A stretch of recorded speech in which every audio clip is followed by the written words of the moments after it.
ನನ್ನ ಚಾನಲ್ನ ಸಬ್ಸ್ಕ್ರೈಬ್ ಮಾಡ್ದೇಲೆ ನೋಡ್ತಾ ಇದ್ದರೆ ಪ್ಲೀಸ್ ಒಂದು ಸಬ್ಸ್ಕ್ರೈಬ್ ಮಾಡ್ಕೊಳ್ಳಿ.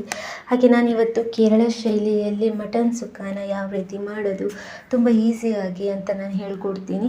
ಇದಕ್ಕೆ ಮಸಾಲೆ ಗ್ರೈಂಡ್ ಮಾಡೋದಿಲ್ಲ, ಏನು ಮಾಡೋದಿಲ್ಲ, ಹಾಗೆ ಸಿಂಪಲ್ಲಾಗಿ ಮಾಡ್ಬೋದು, ಈಸಿಯಾಗಿದೆ. ಇದನ್ನು ಬನ್ನಿ ಹೇಗೆ ಮಾಡೋದಂತ ನೋಡೋಣ.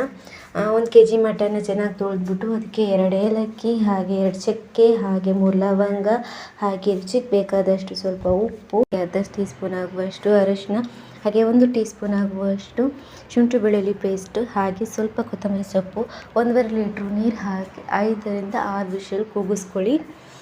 ಅದನ್ನು ಕೂಗಿಸ್ಕೊಂಡು ಆದಮೇಲೆ ಬೇಯಿಸ್ಕೊಂಡಾದಮೇಲೆ ಒಂದು ಬಾಣಲೆ ತಗೊಂಡು ಅದಕ್ಕೆ 3 ಇಲ್ಲ 4 ಸ್ಪೂನ್ ಆಗುವಷ್ಟು ಎಣ್ಣೆನ ಹಾಕ್ಕೊಳ್ಳಿ. ತೆಂಗಿನೆಣ್ಣೆ ಹಾಕ್ಕೊಂಡ್ರೆ ಇನ್ನೂ ಚೆನ್ನಾಗಿರುತ್ತೆ.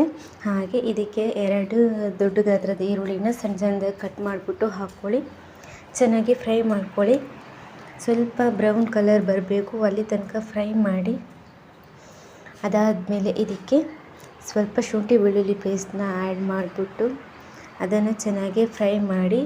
ಹಾಗೆಯೇ ಆವಾಗಲೇ ಬೇಯಿಸ್ಕೊಂಡಿದ್ದೀವಿ ನೋಡಿ ಆ ಮಟನ್ನ ನೀರು ಸಮೇತವಾಗಿ ಇದಕ್ಕೆ ಹಾಕ್ಕೊಳ್ಳಿ.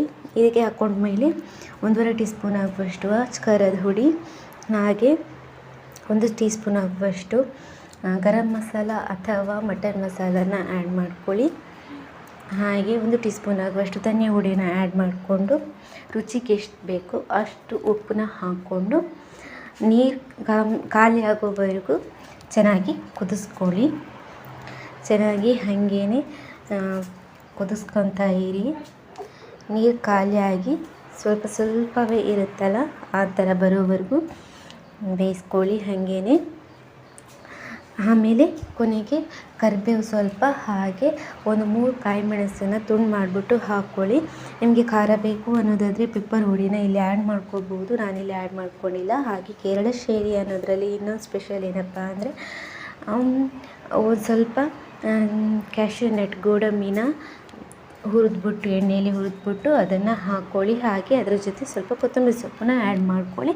ಇಲ್ಲಿಗೆ ಕೇರಳ ಮಟನ್ ಸುಕ್ಕ ರೆಡಿಯಾಗಿದೆ. ಸಿಂಪಲ್ಲಾಗಿದೆ ಅಲ್ವಾ? ನಿಮಗೂ ಇಷ್ಟ ಆಯಿತು ಅಂದ್ಕೊಳ್ತೀನಿ. ರುಚಿ ಅಂತೂ ತುಂಬ ಚೆನ್ನಾಗಿದೆ.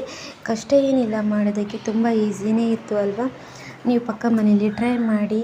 ಹಾಗೆ ಟೇಸ್ಟಿಯಾಗಿದೆ ಅಂತ ನಂಗೆ ಕಮೆಂಟ್ ಮೂಲಕ ತಿಳಿಸಿ. ಹಾಗೆ ನೆಕ್ಸ್ಟ್ ವೀಡಿಯೋದಲ್ಲಿ ಸಿಗ್ತೀನಿ. ಟೇಕ್ ಕೇರ್, ಬಾಯ್.